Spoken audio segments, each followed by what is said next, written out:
I hear some chatter. How do we mute? All right, we're recording.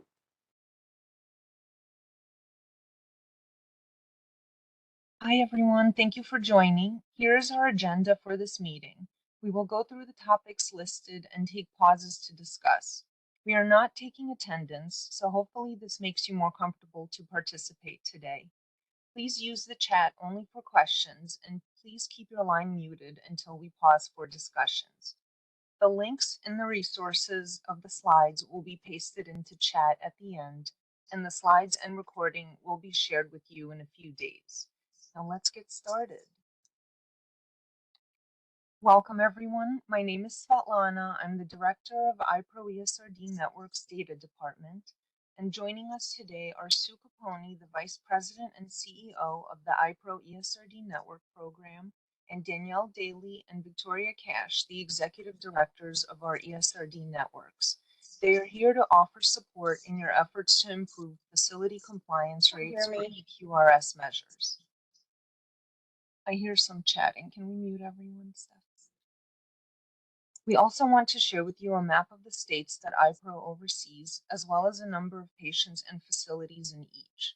Note that these numbers come from the 2021-2744 Annual Facility Survey, which many of you have already started for 2022, I'm sure. Now let's discuss the CMS requirements for data quality. CMS and the Social Security Administration use the data in EQRS to determine patient eligibility for Medicare coverage. Data timeliness and quality were made a priority because there is a clear connection between EQRS patient data and rising Medicare costs. If data is delayed being entered into EQRS, then coverage is delayed for the patient, creating urgency and requiring more effort by facilities and CMS to resolve. The more timely and accurate the data is going into EQRS, the less time and cost is needed to provide coverage and reimbursement.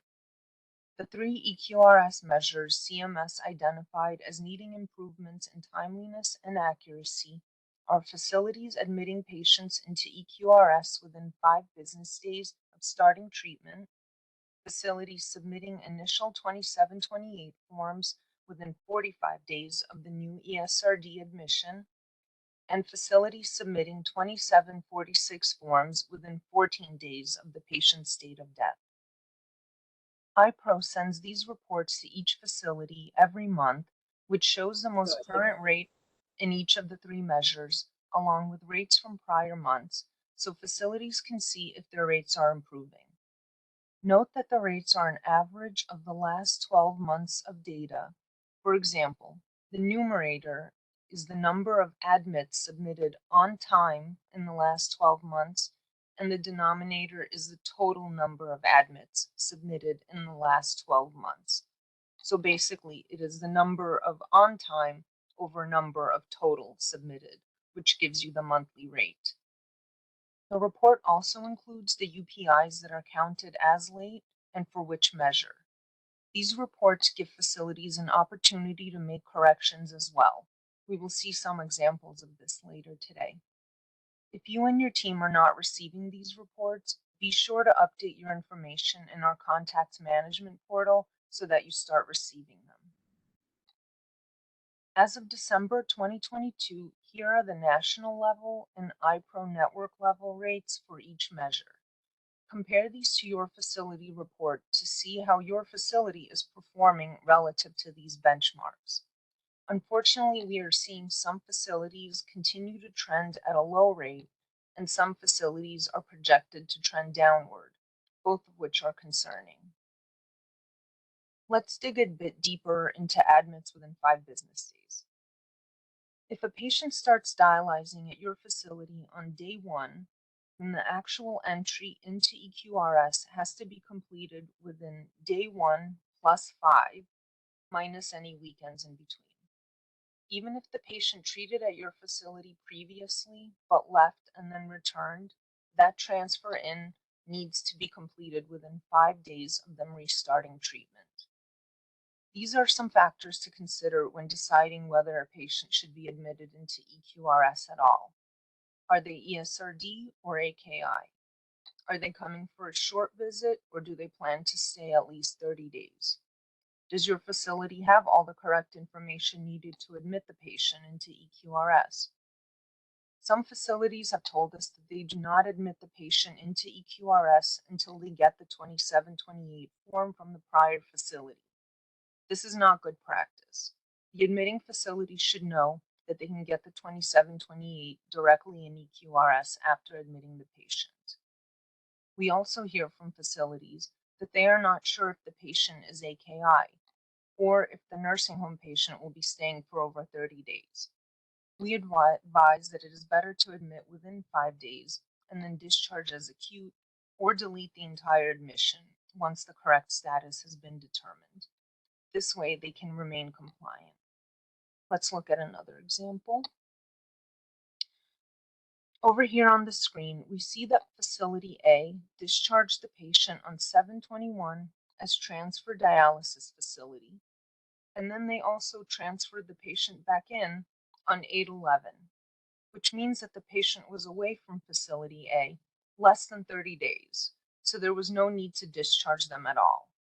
Additionally, this 8/11 admission was not added to EQRS within the 5 business days, resulting in a decrease in the facility's compliance rate. The best thing for this facility to do to correct this is to delete the 8/11 admission entirely and change the 7/21 discharge date to 10/22, which is the date the patient actually went to another facility. This is why it is so important to look at the UPIs on the compliance report, so your team can catch and fix things like this, which can improve the compliance rate. Facilities should also run the available EQRS reports called Patient Roster Verification and Patient Events Report to catch similar errors. It is also very important to use the correct admit reason and admit date for the patient when entering them into EQRS, because any correction will update the submission to a later date and your facility may no longer be in compliance. Clarification of EQRS admit reasons can be found in the IPRO knowledge base, and we will share that link with you as well. The most common reason why facilities contact us for help is because they receive this message over here in orange when they're trying to admit the patient into EQRS. The best way to resolve this is to double check the patient's ID when admitting, to request records from the patient's prior facility, and if you still cannot admit, simply submit the possible duplicate form and our data team will admit the patient to your facility for you. Note that we cannot guarantee that we will complete the admission within 5 business days. We work on the forms in the order they are received, and any incomplete forms cannot be processed. If you see this warning, there's no need to open a ticket, so please be sure all staff know how to find and use this form, which is also in our knowledge base. And please remember, any corrections made to the admission will reset the date it was completed in EQRS. Now let's take a quick pause to see if you have any questions. Please feel free to type into chat or on mute to ask, and then we can move on to 2728. If I'm hearing it correctly, AKIs also need to be entered into EQRS? No, AKI should not be in Should not be, okay. EQRS. Correct. If you happen to admit a patient and then decide, no, they're actually AKI, you can discharge them as acute. Okay. And then we enter them into EQRS when the nephrologist deems them as ESRD after a certain time period. Exactly. Okay. Hey, Svetlana, no questions in the chat, but a gentle request for you to speak up just a smidge. I will do my best. Thank you. And the other question we had was, we are a new facility. We just started last January. There was patients who transferred from other clinics because they live closer to here. And one issue that we faced when we went live into EQRS around August or September, that's when we got our access. Some patients were still not able to be transferred in because they were not discharged at the old clinics. And in those circumstances, we contact IPRO, and then you guys are able to, on the back end, discharge them from the old clinic, right? We won't be able to touch them at all. You can absolutely admit the patient. You do not have to wait for the prior facility to discharge them. It will automatically discharge them from the prior facility, and they I will see. receive a system discharge cleanup report, which then they could say, oh yeah, we can fix this to transfer out. Okay. Okay. Yeah, so you do not need to wait. And I see a question about transients, and if you know that the patient will be at your facility less than 30 days, do not admit them. Only admit patients that you believe will be coming permanently, such as for starting a new modality. When you're starting to train the patient, go ahead and admit them, assuming that they will stay beyond the 30 days. But rehabs, our clinic is located in a rehab home, and some rehabs take more than 30 days. Would we be dinged if we admit them after 30 days? You would be dinged in compliance if you don't admit within the 5 days. We know that this is a challenging situation, and sometimes this just simply can't be avoided for special cases such as rehab and nursing home patients. So if you are able to admit them within 5, please go ahead and do. And if they don't stay the full 30, then you can delete them, but it's better to get them in on time if possible. We understand that that is one of those challenges that the cost and the benefit is hard to assume at the beginning. And let me see, I have a couple of questions coming in. If a patient came from another dialysis, but then previous clinic did not admit them, came from another dialysis and previous clinic did not admit them, what should we do? Yes, it would be great if you could coordinate with the prior clinic. The only information that we at the network have is what's in EQRS. We don't know what the patient's real situation is. We don't have access to the DaVita system, FMC. We don't know where the patient is other than what we can find in EQRS. So we do hope that facilities will coordinate with each other to find out where's this patient coming from, where did they start, so that way you can get them admitted correctly. And the record in EQRS should pick up where the patient left. Sometimes there might be more than one UPI for the patient, where one clinic has one UPI and now your clinic has a different one. So if you find a case like this, just give us the 2 UPIs and we will have the CMS help desk merge them. And then we had a patient who transferred in. We tried to admit them, but it wouldn't let us. It was not because they were not discharged from the prior facility. It does not matter that the prior facility did not discharge them yet. Your admission will automatically discharge them from the prior facility. So if you get this warning and this possible duplicate near match warning, that is simply because there's something in what you're trying to admit that doesn't match what EQRS already has. It could be his name is Robert, but you're using Bobby or Rob, and you don't know that EQRS shows something different. So if you don't have the patient's exact ID and you don't know what the prior facility used as their name, then just submit this form and we will take care of it for you. And then what date do you use to admit for PD patient training? The first day they start training. The first date when they start training, yes. Because that will be the admission date, the training date, and the treatment start date. So those would all be the same date. There's also a part in the treatment record where you could put the training end date once the patient finishes training. So you could close that record. And we do send reports. Anytime we see a training end date that's missing, we will email that to you to fix. Okay, let me see. you say we can get the transfer 27, 28? Yes, as soon as you admit the patient into EQRS, you could find the 27, 28 that was submitted previously. If for some reason there is no 27, 28, it could mean a couple of things. It could mean that the prior facility never submitted it in EQRS, which is something that you guys can help remind them on, or let us know and we could remind and help them get it submitted. Or maybe the other facility has the patient's 27, 28 under a different UPI. But we need everybody to kind of communicate with each other so we could connect the patient records together and close the loop and everything that's required.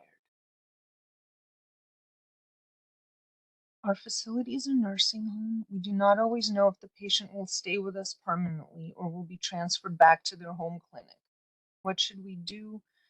Enter them as a transient, change the admit reason. You would, if you're able to, and we know that sometimes it's difficult, timeliness and also staff commitments. If you're able to admit the patient within the 5 days and then realize that they're not staying the full 30, then you could delete the admission entirely. You could delete the entire admission, because what it does is it discharges the patient from their prior facility when you admit the patient. So if you delete your entire admission, it will become easier for the patient's home facility to get them back on the roster. For clarification, if a patient is AKI, do not admit them. Correct. And if they're going to be there for less than 30 days, if you're sure they're going to be there less than 30 days, do not admit them. And a PD patient who needs supportive in-center hemo for a period of time, should the patient be admitted in-center? Good question. So if an in-center patient goes to another facility to start home treatment, but then needs to get some backup hemo, the in-center facility would not admit them. They would not admit them because to the in-center facility, the patient would now be a transient. Their home facility is the one that offers home modality to them, but any backup hemo they receive, they would not need to be admitted into EQRS. And do we need to mail the 2728 into Social Security? We've heard that a patient would like a copy to bring with them to Social Security should they need to go there in person. So please provide your patient with a copy, but other than that, you do not need to mail it because Social Security and CMS have access to EQRS and what is submitted.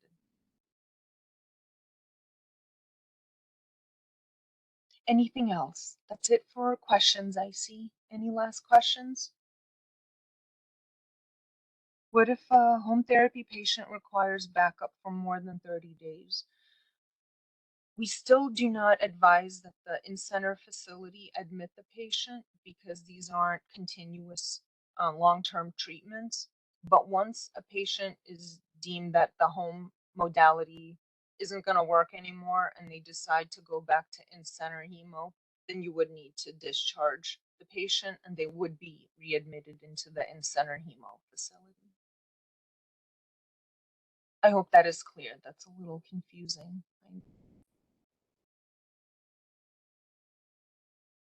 I'll see if I can add some of these notes to the slides when I send them out to you guys. These are really great questions. Okay. What if it's the same facility? Great question. You would just add the treatment information. So if you go into the treatment section in EQRS, you can keep adding. Every time the patient changes modality, it would be counted as a new treatment rather than a new admission. It used to be that you admit a patient. You have a question there, Svetlana, whenever you want to. Thank you. Thank you. Used to be that you admit a patient after 12 treatments. What is really difficult? 12 treatments is no longer the goal or no longer the cutoff for transient admission. Now it's just the 30 days. Why is it changed to 5 days? That is challenging, but that is what CMS has decided for for the last couple of years that they want the admission to be completed within the 5 days. I think they've noticed that if it doesn't get done right away, then it might not get done at all within the timeline needed. And if, believe me, we are still admitting patients from 2021 sometimes. We will still get a request for assistance to admit, and we don't know how after all the cleanup and all the monthly patient roster verification, but it still happens. And no, you do not need to mail 2728 to Social Security.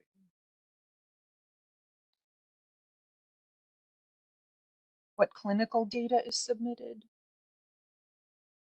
I'm not sure what that, if you're asking if home clinical data or in-center hemo data, if the patient is receiving backup hemo, then they do not need to report clinical because they're not admitting the patient for backup hemo. Only the home modality clinic is submitting the clinical data. I hope that's what you were asking.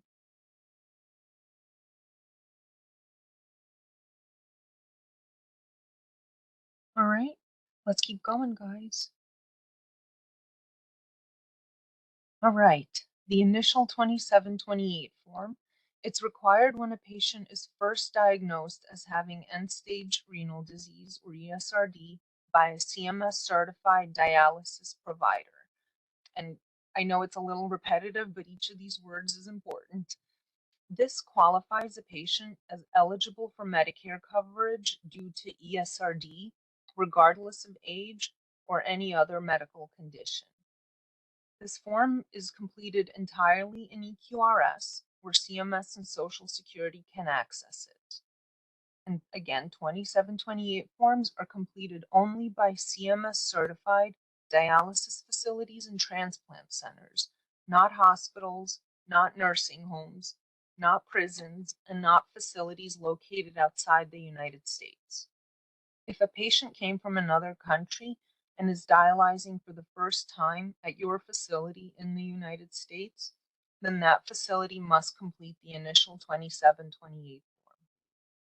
Facilities have 45 days to submit the form from the date the patient was admitted for their first treatment. If the admit reason in EQRS is not new ESRD, then a 2728 form will not appear. Make sure your team knows the correct admit reasons based on the patient's diagnosis and treatment history. And make sure your team reviews the cleanup reports that are called first admit, not new. We send those out because we have access to patient information where the first admission in EQRS is transfer in or restart. Reports, this report lists the patients that potentially are missing the initial 2728 form. So if your team does not fix the UPIs on the report, then there's a high chance that the 2728 form will either not be submitted or be submitted late. This is why sometimes you might see a 2728 appear on your dashboard where it was not there before. It means that an incorrect admit reason was recently fixed and the 2728 is now required, and it might quite possibly be late. The network also sends a weekly report of missing and saved 2728 forms. Please do not ignore these reports. We get them with a week's worth of data. It is also important to note that any edit made to a submitted 2728 will cause the submitted date to change as well. This is why facilities have 45 days to get it completed correctly, because incorrect information will cause problems for the patient getting Medicare coverage and could even keep them from getting waitlisted for a transplant. Now let's take a quick pause and look at some questions. Whoops, 45 days. What if the patient is considered AKI for longer than 45 days? As long as they're listed as ESRD in EQRS, then the 2728 is required. So if you still believe that after 45 days the patient is ESRD, please submit the 2728 form. And again, if you find out later on that the patient is actually AKI, then you could discharge them as acute. You can't delete them from EQRS, but you can discharge them as acute. And then once they do become diagnosed as ESRD, there would need to be a new admission as new ESRD. How long could a patient stay AKI? I wouldn't be able to answer that. If you believe that a patient is AKI, you would not admit them into EQRS until you decide that they are ESRD. Where does the info that is in the compliance report come from? It shows facility is non-compliant with admissions and, okay, I only have 2 patients and nothing has changed. So the slides, I'm going to go back real quick and then I'll come right back to slide 10. Okay, so in this example, you will see that the data stays on the report for 12 months. So please look at the dates for when those that are non-compliant occurred. Once 12 months have passed, that non-compliant will fall off the report. So hopefully that's sometime soon.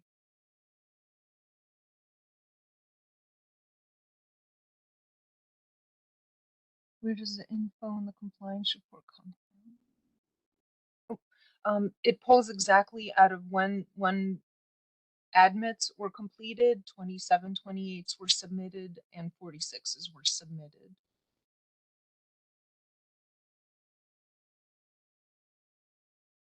Do I wait closer to 45 days to do the 27? You would not do a 27-28 form for an AKI patient. If you don't believe a patient is ESRD, you would not admit them into EQRS at all. AKI should not be admitted into EQRS. I'm so sorry that I caused confusion.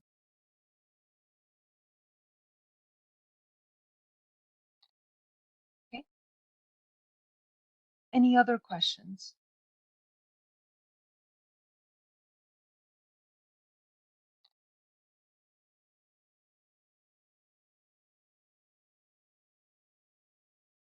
Can an AKI be transferred from one outpatient hemo facility to another? AKI patients should not be entered into EQRS. If you admit a patient as ESRD and then determine later that they're actually AKI, you would discharge them as acute. AKI should not be added to EQRS at all. If you know the patient is AKI, you do not add them into EQRS at all. Let's move on to 2746s. So facilities have 14 days from a patient's date of death to submit the 2746 form. These forms are completed by a patient's last permanent CMS certified dialysis facility unless the patient has been discharged from the facility for 30 or more days. If a patient is discharged to a hospital for at least 30 days and then passes away, no 2746 is needed, and there's no need to change the discharge reason from transfer hospital to death. So if you already discharged the patient and they have been gone for 30 days until their death, you do not need to change anything in the record. But if the patient dies within 30 days of leaving your facility to a hospital or a nursing home or discontinues, you would enter the death information. Now, some facilities have gone back to enter a date of death and cause of death when the patient has long been gone, and that triggers the 2746 form when it was not required, and then they could fall out of compliance. Now, CMS expects a facility to track and monitor the discharged patient for 30 days, assuming that they would know if the patient passes away within that time. Facilities are also expected by CMS to have access to the cause of death within 14 days, but if you do not, using code 99 or unknown as the cause of death is acceptable in EQRS. So be sure to enter the cause of death and date of death in the patient demographics page before adding the discharge date and discharge reason so that the information appears on the 2746 form. Signatures are not required on the 2746, so once a cause and date are entered, it is pretty much ready to be submitted. The network also sends weekly reports of missing and saved 2746 forms. Please make sure you receive those and please do not ignore them. It is also important to note that any edit made to a submitted 2746 form will also cause the submitted date to change. It is best to complete these edits as quickly as possible too. For example, last week a facility suddenly showed a 2746 form as being 1700 days past due, even though it never appeared as out of compliance before. This was because the patient's date of death was off by 1 day on the 2746 form when it was first submitted in 2018, and the CMS help desk identified and fixed it just last month, causing that submitted date to change to several years later. Now, let's take another quick pause and see what you guys want to talk about. Okay, see. Sometimes when filling out 2728, ICD-10 is not available. What do we recommend? We recommend that you contact the CMS help desk with this. They might be able to enter the information correctly. We do not know if they're planning, if and when they're planning on updating it, but this is definitely something that they're aware of that needs to happen. So please do contact the CMS help desk and ask them to enter a specific code for you. When do you discharge a patient to the hospital? After the patient has been hospitalized for 30 days, you would backtrack to the last date that they treated at your facility as the discharge date. And when a patient goes to the hospital from your center and stays longer, what date do you use? You use your last treatment date. Once those 30 days have passed, you would use the date they last treated as the discharge date. Instances where a patient has been discharged after 30 days and the 2746 shows up even though they expired. That's probably because somebody had added the cause of death and date of death to the demographics page. So if you'd like to investigate further, please submit the UPI through our Fresh Desk and we can take a closer look at that case. How can we be compliant if we cannot get certificate for a long time? Sometimes 4 weeks or more. Right. We hope that in those 30 days that the patient, or within those 30 days, you are still in communication with the patient's family or where they're treating now. If they have been hospitalized, that you know where and you have a contact there. So once you find out that the patient has passed, we hope you could get that information more quickly than waiting for the death certificate. And again, if you cannot get that information within the 14 days, you could use 99 or unknown as the cause of death. Anything else? Anything I could clarify?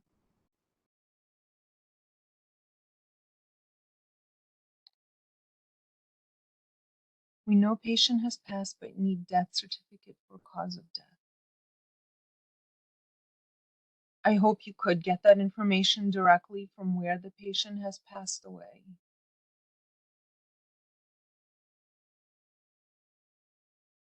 Okay. That was it on the notes for these 3 measures, but I wanted to open it up now. Again, if you guys wanted to share challenges or even best practices of how you think you could make improvements, or if there's anything else I can clarify. I'm taking notes on everything that you're saying, and I will absolutely provide some more clarification on the points that you're bringing up. Would anybody like to unmute and share their thoughts, challenges, best practices?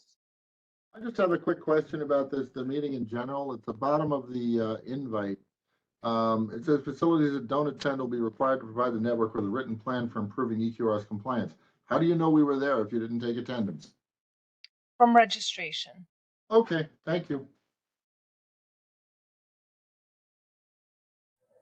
I have a question. I'm completely new to doing this and I wasn't really given much direction from the person prior. So you keep mentioning these UPIs. Is this an error that I need to go in and correct, or this is just something it creates if information wasn't put in correctly and such? The UPI is the unique patient identifier, and since Okay. it's a security violation to email patient names, we use the UPI to communicate in writing. So when we provide you with the UPI, you can go into EQRS, search for that UPI, and resolve that error or that issue that we have emailed you about. Okay. Thank you for that. Mm-hmm. Are And you I hope emailing you are these slides signed out up to for. the group? Go ahead. Are you emailing these slides out to the group? Yes. Oh. And please make sure that we have your contact information so that we can send you training materials and anything new that we kind of put together. We've been sending out these newsletters that address the most frequently asked questions from facilities. So please make sure you're on on our contact list, so you also know about any new user training that comes up. How do we know if we're on the contact list? I will provide that link very shortly. Perfect. Mm-hmm. And then the question is, can 2746 have a code 99? Yes. Yes, Jody. Jody's hand is up and she is muted. I'm sorry, can you hear me? Yes. Okay, so we have a home therapy program as well as in-center HD. And our challenge is when a home therapy patient comes in-center for backup HD, could be for a period of 2 weeks, could be for a period of 6 weeks, just depending on what the issue is.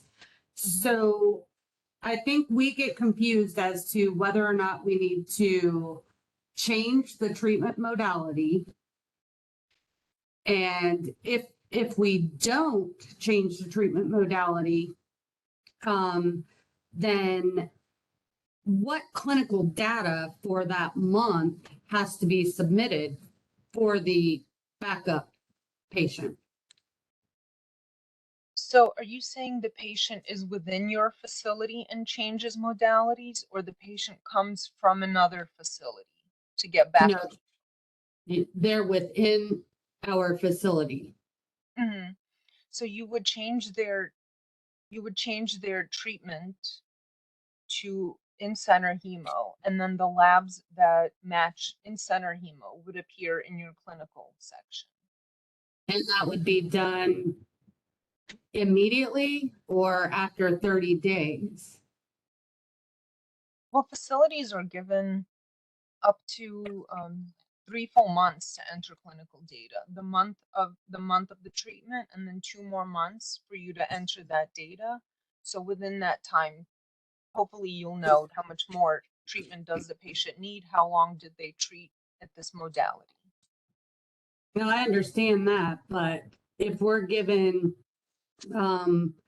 if a patient, say, is treating in-center all of January and we make that treatment modality change, then for January, would the facility be required to report hemodialysis data? Yes. Okay. And say the patient returns to home therapy 2 weeks into January, do we report hemo and PD data? You would report whichever one you have, and I believe the clinical looks at either first or last day of the month. I can double check to see as of what is reported as of either the first or the last day of the month.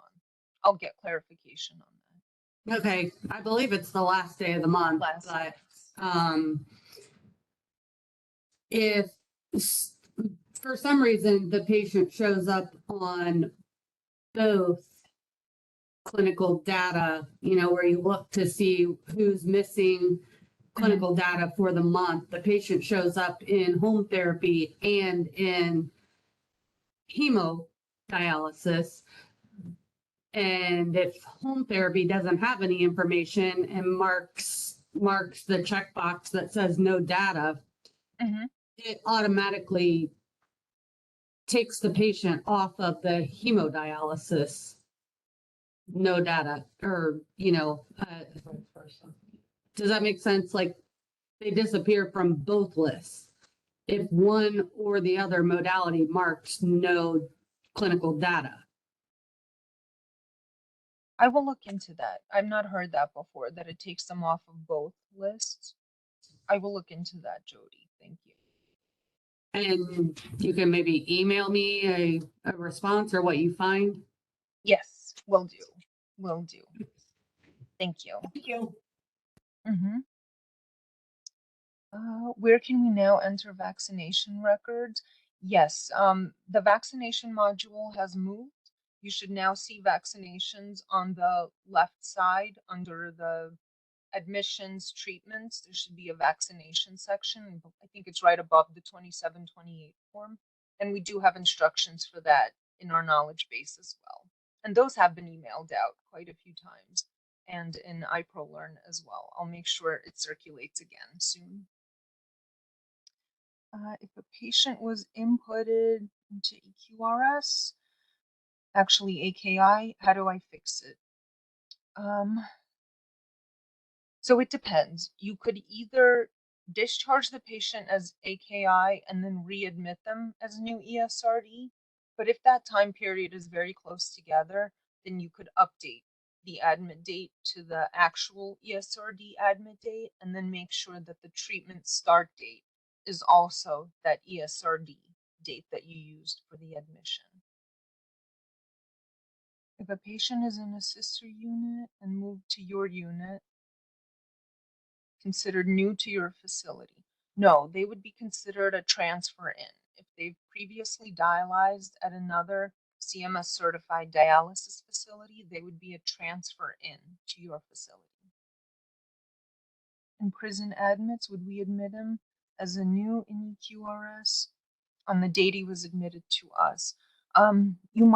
There might already be prior in-center dialysis records for a patient that came from prison.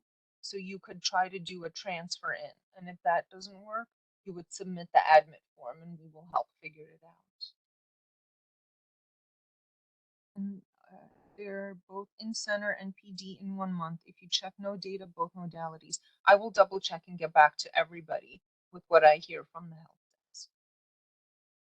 Tana?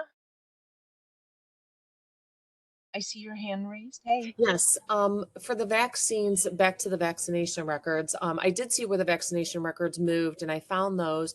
But so is there a place to enter if the patient refuses some of their vaccines? So like when this report was printed, it looks like we were in non-compliance with vaccines, but it was because the patient refused. Is that an option in EQRS to put it in that it was offered and the patient refused, or do we just not meet compliance because of it? There is a section to enter refused, but it is not treated as an exclusion. Only medically ineligible is an okay excuse for CMS for a patient not to get a vaccine.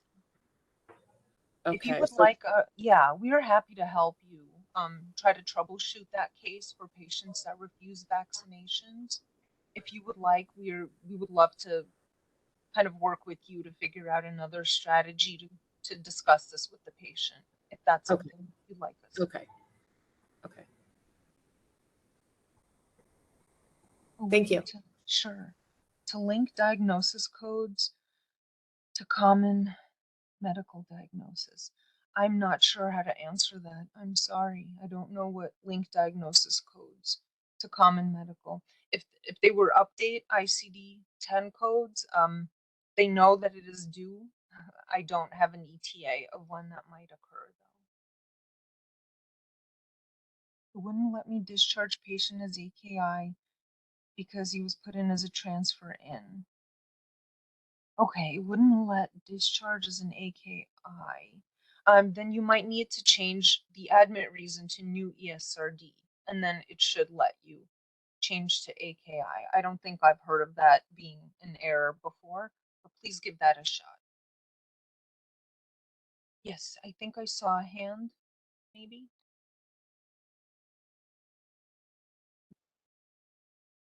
For transplant patients, it does not allow us to update an admit date if it differs from the transplant date. For transplant patients, to update an admit date, I'm not sure what that means, transplant patients.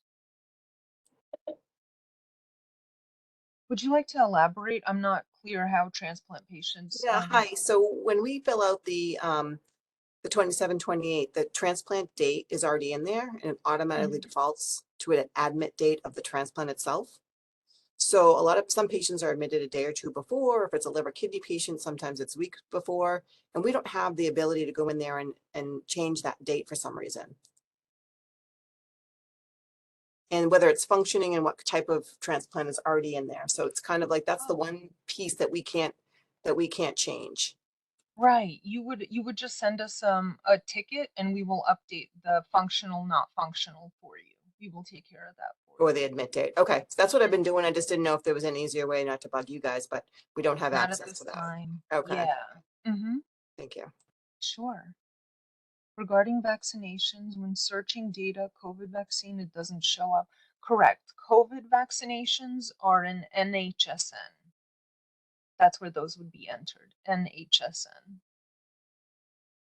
And if you want to discuss any of those, please submit a ticket and I'll help you find it. What I've been doing the last couple of months is trying to reconcile the data where if I see that like it looks incomplete or the rates are very low, my colleague Aisha Edmondson has been contacting you, I'm sure. We're making sure that the ID in NHSN matches your facility so that the data actually connects. But if you don't think it's connecting correctly, let us know and we will help you problem solve this. Ooh, we're getting close to time. Let's move along, okay? There's someone that has a hand Maybe, up. Svetlana, I was just going to say, if we haven't gotten through all the questions, do you have your email on the last slide so people can send you the questions? I do not, but I can post it into chat. That'd be great. So Thank you. anyone who didn't get their answers, on the call ends, just make sure you email Svetlana. Yes, please. Thank you, Sue. I can quickly show you guys the resources that are available. We've got, I think you guys would greatly benefit from checking out our IPRO knowledge base. We do have step-by-step guides available for just about any question we've received so far. Maybe not some of the complicated ones we heard today, but we will get that updated for you. We've got the possible duplicate form that you submit if you have trouble admitting, admit discharge reasons, so you know the purpose of using which one for which scenario. We also have a recording of a prior Improving Facility EQRS data submission compliance webinar and 2744 annual facility survey instructions. We also have the ticketing system where I hope most of you know that you can submit your questions to our data team. The tickets are better than email sometimes because it requires you to include the basic information that we need to investigate, including your CCN, the UPI, and what your question is. So that helps us kind of troubleshoot as quickly as we can and respond to you as best as we can. So please, we encourage you and your team to browse these tools if you need help and then to reach out to us with a ticket. We also have this contact management system where you would log in and you would update your personnel, making sure that the email information is spelled out correctly. This way you could be on all of our communication lists. For example, in the last 2 weeks, the network has sent out master account holder passwords 2744 instructions, EQRS cleanup reports, 10 different quality improvement activity progress reports, as well as invites to the upcoming IPRO QIA best practice calls happening in February and March. Please make sure that all your key staff are listed in this portal and that everybody's email is spelled correctly, as we do continue to get lots of bounces. And since all attendees on this call are not large dialysis organizations, I wanted to spend a minute on the topic of batching data into EQRS. Now, the network cannot advise on which software is best, but we can provide you with some options that you may find helpful. Batching data is not a perfect solution, but improvements are made almost daily to the speed and accuracy of EMR communication with EQRS. So if your facility already does use EMR, please consider connecting to the Renal Exchange for ESRD. So we will provide those links as well for you right afterwards. And then, yeah, this concludes the presentation. All the links will be pasted in here for you momentarily. And let me see, I have a question not related to the presentation. Opening a new unit. I will get back to you offline about opening a new unit. If a patient is added, added already, will the system stop you from adding the patient twice? That's kind of the purpose for the possible duplicate warning that pops up. If you're it kind of thinks that you already have this patient in here, or it's not sure which patient you're talking about. That's why this warning pops up. But if you admit Robert as Bob, it might not catch that it's the same person. So you might end up with two records for the same patient. And once you do, you just provide us with the UPIs and we can request a merge. So are all patients entered into EQRS admissions into EQRS? No, only ESRD patients are to be entered into EQRS. Only ESRD patients are to be entered into EQRS. Acute patients should not be entered into EQRS. Is the renal exchange a free service? I cannot answer that, unfortunately. I do not know. I'm sorry. Oh, Ashley. Ashley had her hand up. Thank you.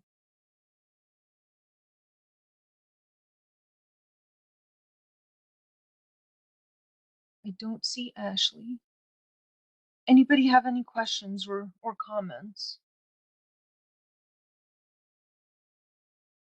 I'm taking back all of these chat notes and all of your questions, and we'll get back to you as soon as I can with some more answers. And shout out to my teammate Stephanie for managing this meeting, sending your invites, sharing these links. Thank you so much. And for preparing this recording that will come in a couple of days. Any final thoughts? I really hope you guys found this helpful. I wish I had some more concrete answers for you, but I hope this was, I hope you learned something that you could take back to your team. And please make sure we have all the correct contact information so that you get all future reports, instructions, updates. Thank you, Alexandria. Thank you. Thank you, everyone. Have a great rest of your day and week. Thanks so much.